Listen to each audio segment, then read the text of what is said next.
Welcome everyone to the Animal Reader. The Animal Reader is an animal news organization based in the Netherlands. Today we're going to talk about Panda Lele, passed away 2 weeks ago, and Yaya, who's still in a zoo. They were both in Memphis Zoo, and we're going to talk about them with Tom Clementson and Sarah Chen. They're from Panda Voices, which is an animal rights group, an international animal rights group. Welcome, Tom and Sarah. Tom, you're based in the United States, and Sarah, you're based in China. First of all, Tom, can you tell me, Lille has passed away. Can you tell us what the status is and what you know about her death? His death.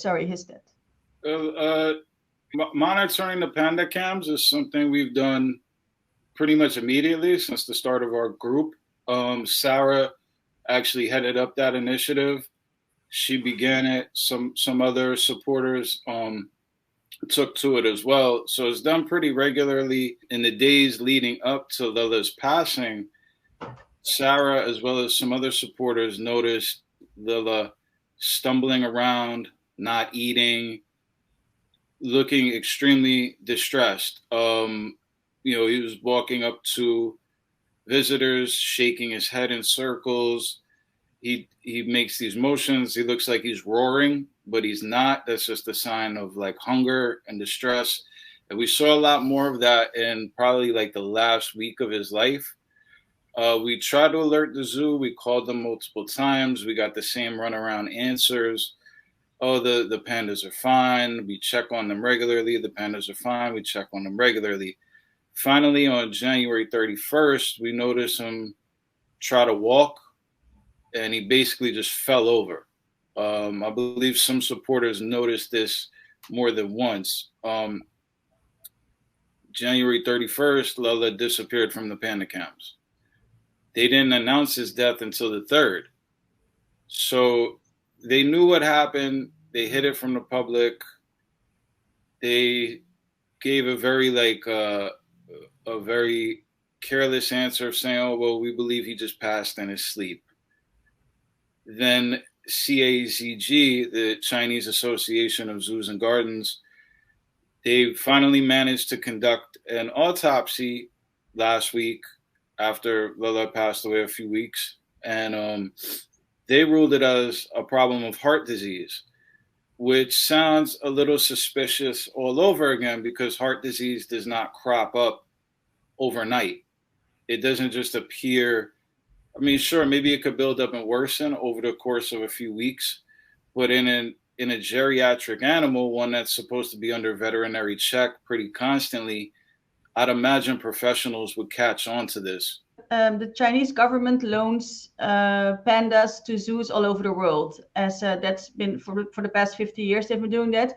And Lele and Yaya were at Memphis Zoo for the past 20 years almost, and they were going to be sent back at the beginning of April. And what Tom was just saying, so the moment it was announced they were going to be sent back, like you've been following them for a while, like when did they start looking bad to you? I think actually I started to focus on Yaya and Lele in the end of 2020. And at that time, their conditions are already very bad. And when I searched the internet, search about the information about Yaya and Lele, I found actually the concern already started as early as 2012. Some people, they visited Yaya and Lele and found they are underweight and they look very sad. So they posted on the internet. But at that time, since Yaya and Lele are not very famous pandas, so not many people follow up their conditions. And in 2019, the Memphis local media, they covered Yaya and Lele and posted a photo of Yaya. In that photo, Yaya sat on the stone and raising her head up. And she's staring at the camera and she just sitting there still. She looks very sad. So that photo makes me cry at that time. So I feel it seems Yaya is in a very bad condition because I think most of the pandas in the world, they look very trumpy and their fur also looks very beautiful, but Yaya looks very different. And both Yaya and Lele are underweight. So at that time, I started to follow their conditions. We did a lot of work to try to improve their conditions. We write 3 emails to the zoo. One was sent in 2021, and the other 2 letters were sent 2022. But these letters, we didn't hear the response from the zoo. And after In Defense of Animals joined our campaign, they also supported us a lot and bring a lot of attention. Unfortunately, it seems Memphis Zoo is always very stubborn to make a change. Although we express our willingness to do some donations, to donate the toys or food, but Memphis Zoo rejected our requests. And we watch Yaya and Lele on Panda Cam every day. They just showing the little interest in their food, and they always beg for food for quite a long time, and no people respond to them. Especially they have very serious stereotypical behaviors, showing their mental stress. So we think the condition is very bad. But regarding Lele's death, it's even more sad for us to observe his sufferings through the Panda Cam. And Lele's he started to show dangerous symptoms since the mid of January. And at that time, we found he behaves very differently from his normal conditions. Usually when he came to the day room, he will try to search the bamboo and he will eat if he finds the bamboo is palatable.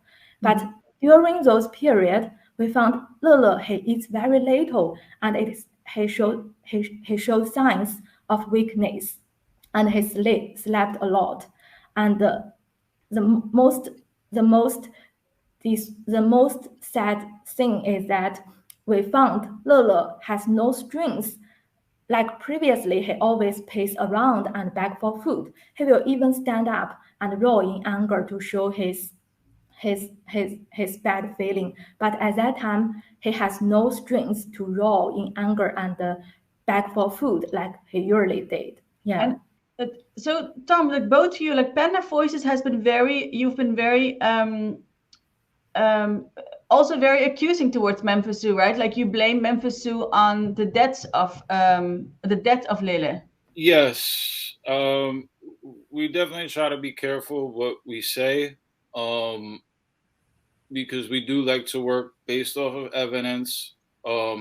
However, given the documented history of overall neglect, and not just by way of nutrition, but by way of attention. Pandas can be very charismatic animals. If you look at pandas that have like dedicated nannies or a dedicated zookeeper, they're playful. They recognize their nannies. They react to them. Pandas have this natural charisma. And when you looked at Yaya and Lele, you just saw their light was taken away, even while Lele was still alive. Just watching the overall physical neglect, no one coming to check on them, no one coming to play with them, stimulate them, very little enrichment. It's hard for me to not blame the zoo for his death. There's an example of a panda in China he was found in the wild.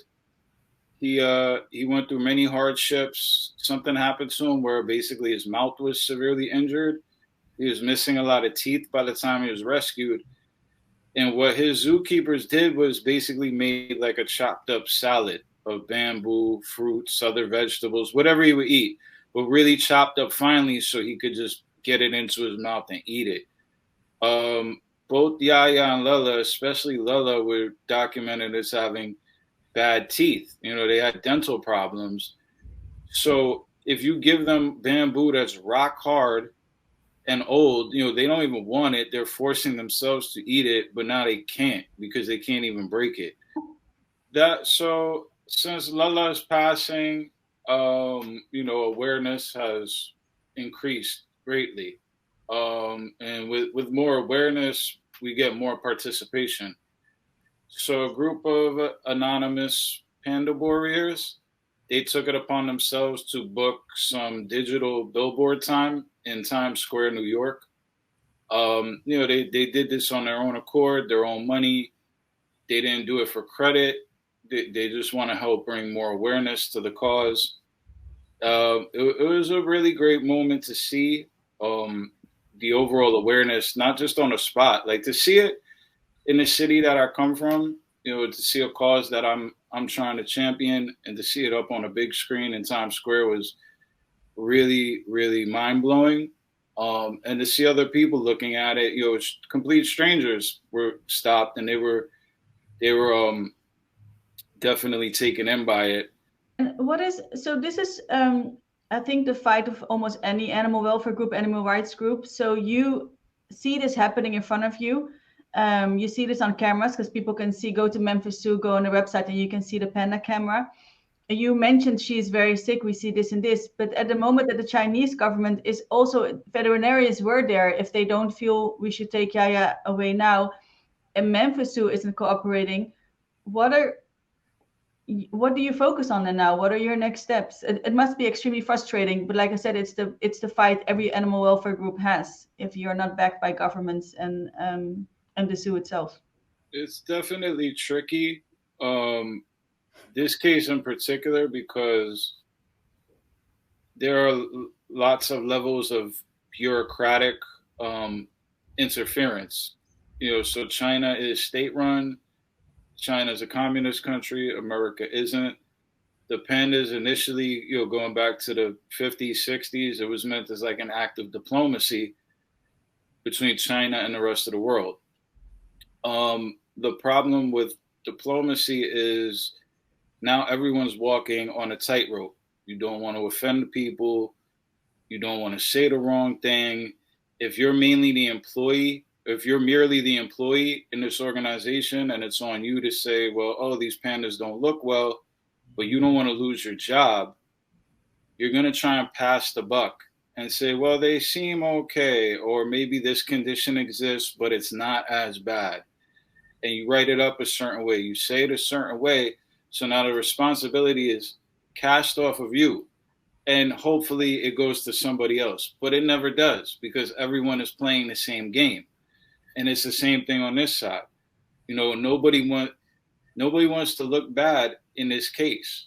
So no one's going to want to take responsibility. No one's going to admit to any wrongdoing. They're going to say, like when we first brought this up, that both pandas look ill, we were told, Yaya's condition is hereditary.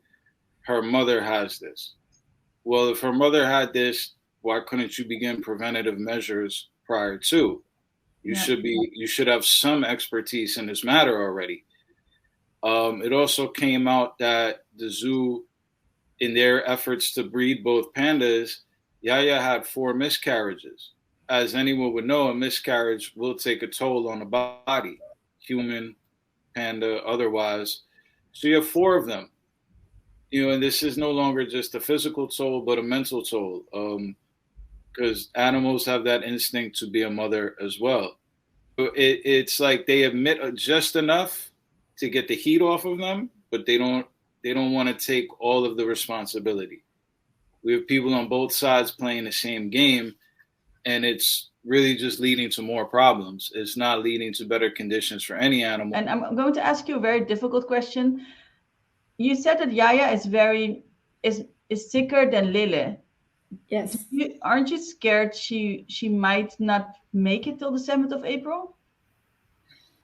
At first, when we heard about Lele's death, we do feel that will be a very difficult time for Yaya, and we're really very worried about her. But now, since Memphis Zoo also feels the pressure, and actually we know some people live in the US, they heard about Yaya and Lele's conditions, and they take the initiative to form a group, and they visited Yaya in turn, like they will come to the zoo and just accompany with Yaya and take some videos and post it on social media. So we think that also helps a lot.